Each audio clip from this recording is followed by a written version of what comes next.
Здравейте! В предаването Сутрин с нас сега ви представяме члена на международното жури от Международният кинофестивал за европейско кино Златната липа Кристина Грошан. Тя е от Унгария. В превода ще ни помага Първан Боюклиев. Здравейте! Здравейте! Здравейте! Вече знаете български? So you now speak Bulgarian? I've been here 6 days, so I'm making progress, I like to think. Вече съм от 6 дни тук и обичам да си мисля, че напредвам. Да, сега ще пробваме в разговора да кажете още думи. Could you try and say a few more words, please, in Bulgarian? Не, благодаря. Ето, излязоха още думи от речника. Приятно ни е много, че се съгласихте, още повече, че днес е последния финалния ден на фестивала Златната липа и днес в 6 ще бъде церемонията по закриването. We're really glad that you accepted our invitation, and especially because this is the last day and today is the closing ceremony. Разбрахме, че всъщност всички филми вече сте изгледали от конкурсната програма. So we gather that you've seen all the movies in the competition program. Да. Можете ли да ни кажете как оценявате селекцията, какви бяха тези филми и какво развитие на европейското кино показват? Could you share with us what you think of the selection and how do you feel about it and what does it show for the development of European cinema? Well, I was very intrigued to see so many different films put together in one program, and then I see that actually it's locals of all ages and I think professions come and see the film. So I think Magdalena, the director of the festival, put together a wide variety of films to satisfy all kinds of tastes. Изумен съм от разнообразността на програмата, също така от разнородността на публиката и искам да изкажа своето възхищение от Магдалена, която е направила тази невероятна селекция.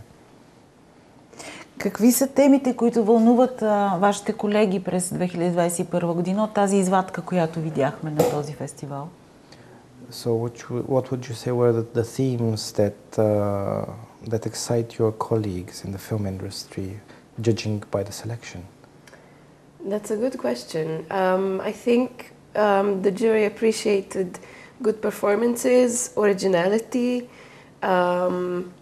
films with a vision of what it means to be human and alive today. Това е един много добър въпрос. Журито оценявахме различни неща, като оригиналност, като представянето на играта на актьорите, въпросите, като какво означава да си жив в днешно време, в тези времена. But we were also excited to see that there are films that were in the big film festivals of the world, like Cannes, but there were also films that maybe we couldn't get to see otherwise, like a Serbo-Croatian film, 2 Bulgarian films, but one of the Bulgarian films was in Cannes. But we were excited to see that the selection covers the whole of Europe and not just one part. Бяхме много развълнувани, защото селекцията имаше филми, които се виждат в Кан, но имаше и други филми, които вероятно няма къде друга да видим, като двата български филма, въпреки че единия вече е бил в Кан. Но хубавото на тази селекция е, че покрива цяла Европа, не само части от нея. Сега предстои да вземете решение. Всъщност взехте ли вече решението или? So you're about to take a decision or have you taken it yet? We have taken it already last night. We spent 2 hours discussing. Това всичко е ясно. Да, вече взехме решението и с нощи прекарахме 2 часа в обсъждания. Трудно ли беше? Говорихте ли си на един език? Имахте ли спорове? Was it hard or did you find a common language? Did you argue? Well, yes, that's a good question. There were many good films and they were good so they were very different. So it's a big task to try and find the common denominator. But we spent 6 days already together with the jury, so I feel we kind of know each other by now and what each other's tastes are. Да, не беше лесно с толкова ленти да намерим най-малкото общо кратно помежду им, Но в последните 6 дни, прекарайки много време заедно ние журито, мислим, че се познаваме доста добре и не беше трудно. Не сте спорили за главния филм? You didn't argue about the main movie? Yes, we did. Спорихте, да. Да. Да, спорихме. Добре, ще научим резултатите днес и ще изгледаме наградения филм, така поне предвижда фестивала. Кажете ни, всъщност, тази тема, която се дискутира още по времето на пресконференцията, темата за това как хората на изкуството се справят с предизвикателството, с отношението си към войната, към руското изкуство, към руските филми, как присъства в този фестивал, не само в този, въобще в подобни форуми, предвид на ситуацията, в която живеем сега. Could you please tell us more concerning the theme that was started even in the beginning, the press conference, concerning the war and the Russian art, Russian artists, Russian culture as a whole? How were you supposed to deal with that? Well, I can only speak on my behalf and not the festival or the organizers. Mm-hmm. It's a really difficult situation, I think, that the world is in, but I feel Russia is the perpetrator. So at this point, I don't see. It's really black and it's really black and white. So I can't see a Russian artist and a Ukrainian artist on the same stage. Това, разбира се, само моето лично мнение. Аз не ангажирам фестивала с това мое мнение, но заради събитията, които се случиха, за мен има много ясна граница между извършител и жертва. И ми е много трудно да си представя на една сцена да има украински човек на изкуството от Украйна и такъв от Русия. Добре, да говорим тогава за публиката всъщност на европейски такъв тип фестивали. Дали се увеличава публиката на европейското кино или не толкова? Какъв е интересът според вас?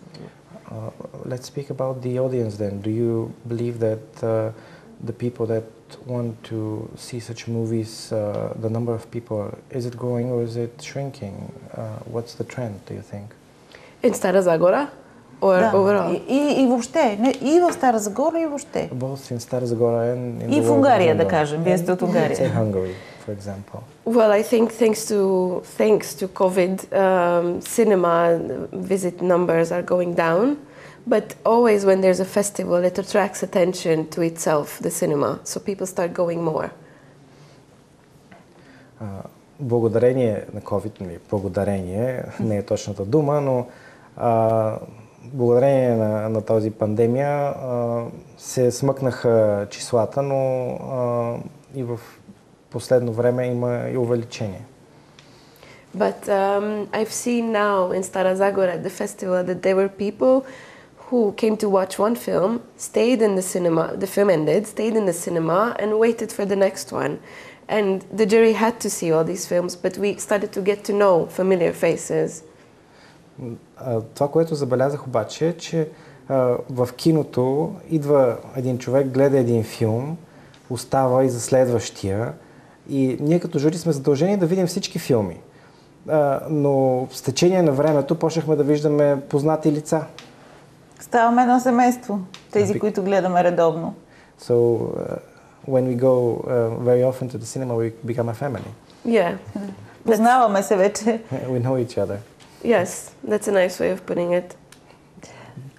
По принцип, въпросът ми свързан с този кино. Той е на 10 години вече, кинофестивала Златната липа, но какво е според вас ценното в такива фестивали? Това не е голям кинофестивал, не е много известен, няма много традиция в съществуването, за разлика от останалите големи кинофестивали. Но има нещо, което е ценно и какъв е вашия поглед за това, какво трябва на какво да заложат организаторите, за да продължи съществуването на подобен тип малки кинофестивали? So this festival is now 10 years old, and it's not a big festival, it's not a famous festival. And in your opinion, what should the organizers bet? What should they do to ensure its survival in the future? Actually, I was thinking that about this topic. I think it's really great that this festival exists and that it's at its 9th edition. Yeah. Okay. Мисля, че е много хубаво, че този фестивал съществува и това е 9-то му издание. Because it's not in the capital city. And of course, everything happens in the capital city, but the majority of the people in the country live not in the capital city. So it's great that the festival brings all these films to people who maybe don't have access to them and teaches them the importance of storytelling and cinema. Важно е, че този фестивал не е в големия град, в столицата, защото повече хора живеят извън столицата, отколкото в нея. И е хубаво, че се дава възможност на хората, на други хора, да имат достъп до такова изкуство. And can I add, I come from a small town, smaller, or roughly the same size as Stara Zagora, from the border of Romania and Hungary. I didn't have such a festival. It took me a really long time to get to art house cinema. Maybe I would have become a film director much earlier, because I would have gotten in touch with such art, but I didn't. So it's great this festival exists. Аз да ви споделя нещо, идвам от едно малко градче на границата между Румъния и Унгария и горе-долу колкото Стара Загора голям. И там нямаме такъв фестивал, нямах досег с артхаус киното и може би ако имах този досег по-рано, щях да стана режисьор по-рано. Така че е много хубаво, че го има този фестивал във вашия град. И сега не е много късно, като ги гледам. So it's not too late. No. Добре, да. И още един въпрос, свързан пак с фестивала. За мен специално ценното е, че точно така за хора, които живеят в различни градове, някои малки, някои големи, но няма друг начин да се срещнат, освен по този начин. И очевидно от такива срещи може би се раждат и такива обрати в професионалната им област в киното. And another thing concerning the festival, meeting in the small town, meeting some people don't have the opportunity to meet other than these festivals, so maybe this is a beneficial, something of benefit. The festival is the benefit for such people. Definitely. Вие специално какво ще си отнесете от този фестивал? What will you take away from this festival? The fact that people of all ages, I think we had young children to quite old people, the fact that people of all ages came to the cinema for 9 days and watched all kinds of films. I'm not sure I see this in the cinema in Budapest where I live. За мен това е факта, че в киното се събираха хора от всякакви възрасти, много различни хора. И деца, и възрастни, и зрели хора.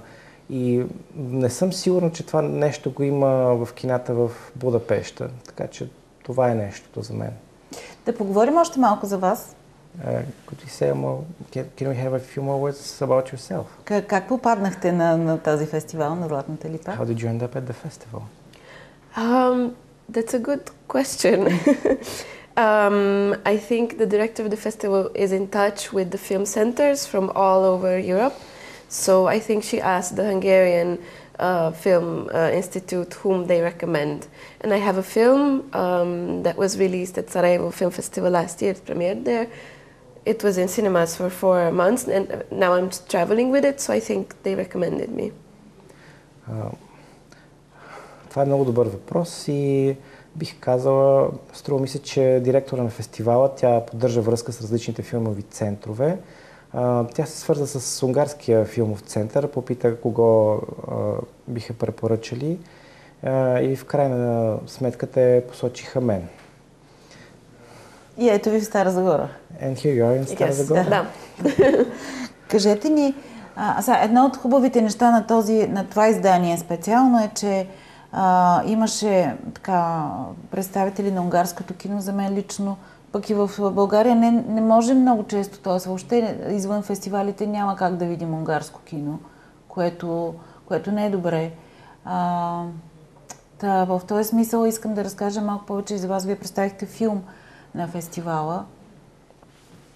We don't have the opportunity to see many Hungarian movies and we saw at least 2 at the festival. You introduced your own movie. Can you tell us a bit more about that? About current state За of... вашия филм. Of About my your film. film.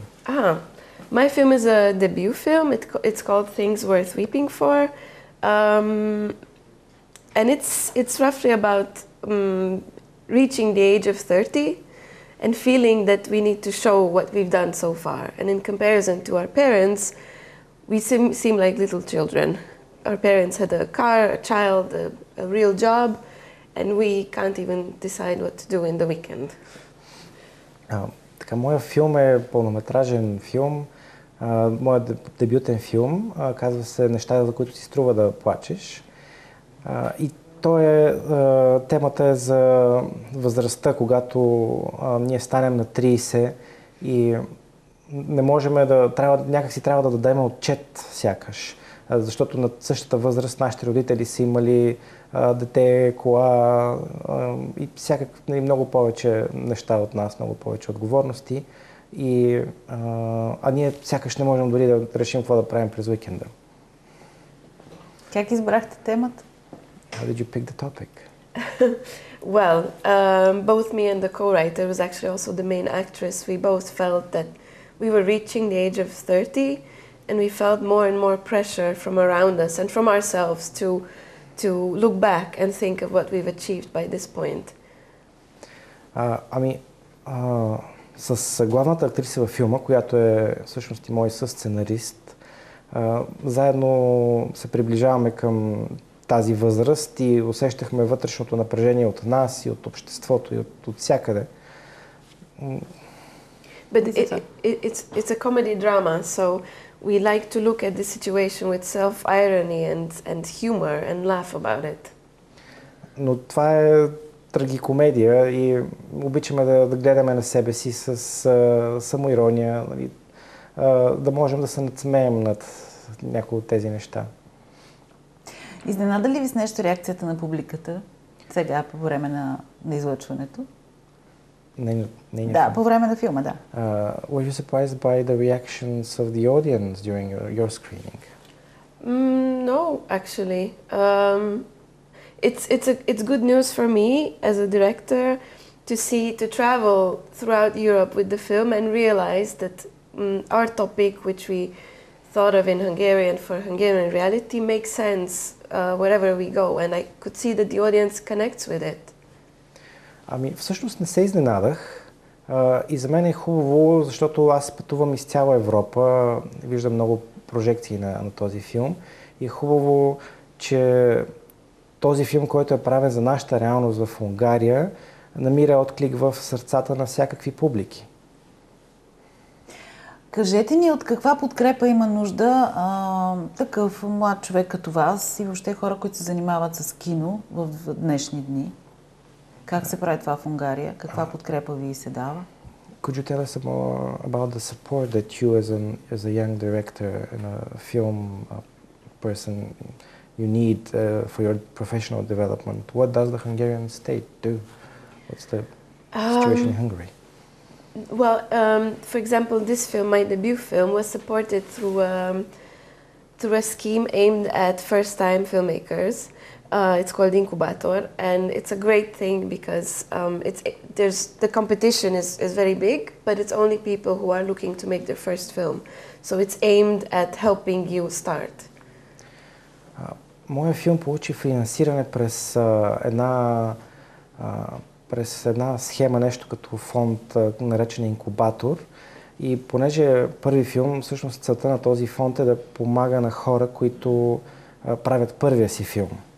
Само за такива хора е насочена. Иначе, общото отношение на държавата към изкуството, как определяте в Унгария? И какво трябва да бъде според вас? Защото и ние тук се вълнуваме от такава тема. The question that I'm going to ask you is valid for us as well as Hungary, but what is the attitude of the state towards the creators such as you, and is it sufficient? I don't know at this point. Things are changing. What I see is that the state is supporting a lot of sport and historical films aimed at the wider audience, but art house film directors don't get so much support at this point? Ами, на този етап е трудно да кажа. Виждам, че има промяна. Същевременно държавата подкрепя доста спортни исторически филми, докато артхаус киното, независимото кино с по-особени теми, сякаш не получава толкова голяма подкрепа. А трябва ли? Should you get more support? Like art house cinema, should it get more support? Da. But I would like to add also that, for example, my next film is a 4-country co-production, and Hungary did help the film. They are a minority co-production, so I did benefit further from their support. Let's see what happens on the long run. Следващия ми филм е копродукция с 4 държави. Унгария е малка част от копродукцията, но участва и трябва да мине време да видим какво ще стане. Да. Защо всъщност е ценно, човек, и какво вас лично ви привлече в киното? Какво е ценното за това да се занимавате с кино? What's the value in cinema for you? What drew you to it? For me as a film director? Да. To me, it's a blend between depicting a world with many different tools, and it's so complex that it's always a challenge, and it glued me like a magnet. За мен това беше възможността да сътворявам светове с много различни оттенъци и това ме привлече. А какво е успеха? Какво е всъщност успеха в киното за вас? What would you call a success in cinema? What do you consider to be a success? Well, if you ask a film distributor, it's always the numbers. Ако питате разпространителите, важни са числата. But to me, it's a combination between having an original idea that the film wants to communicate to the world, and does it in a way that many people from all walks of life can access it. Но за мен ценното е да се намери някаква оригинална идея, която да докосне хората от различните хора, от различните категории на обществото, така да се каже. Okay.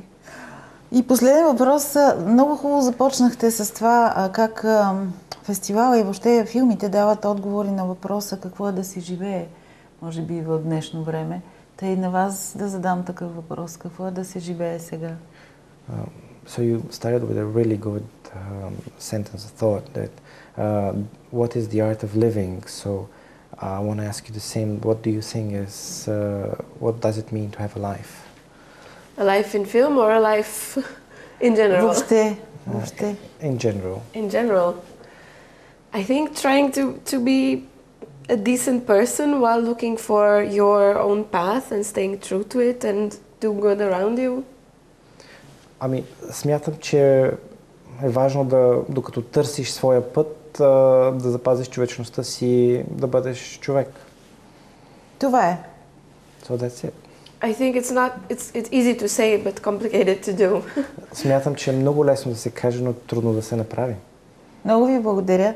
Днес е 1 юни, празник на децата. Не знам в Унгария дали го чествате, дали го празнувате. Today is the 1st of June and it's a special day for children. It's a holiday dedicated to children. Do you celebrate it in Hungary? Yes. Любимите ви детски филми кои са? Which are your favorite children's movies from like? That's a tough question. I think as a child I didn't watch children's movies. I watched general films for adults. Ами не знам, всъщност като дете като цяло не гледах много детски филми, а по-скоро за зрели хора. But for example, I really loved I even forgot the real title, but the French film with Amélie Poulain. That was my favorite in my teenage years. Има един филм, който даже не мога да си спомня как се казва, но един филм с Амели Полен и от любимия ми от детските ми години. Yes. От детските години. Той не е много детски, да, но това също е добър поглед. Well, it's not a really child-friendly film, but it's a good read on it. Хубав празник ви желая днес и успешно довършване на фестивала. I wish you a pleasant holiday and a success in concluding the festival. Благодаря. И на вас също благодаря за превода и благодаря за съдействието, което ни оказахте. Така приключваме с днешното издание. Още веднъж честит празник на всички всъщност, защото всички някога сме били деца.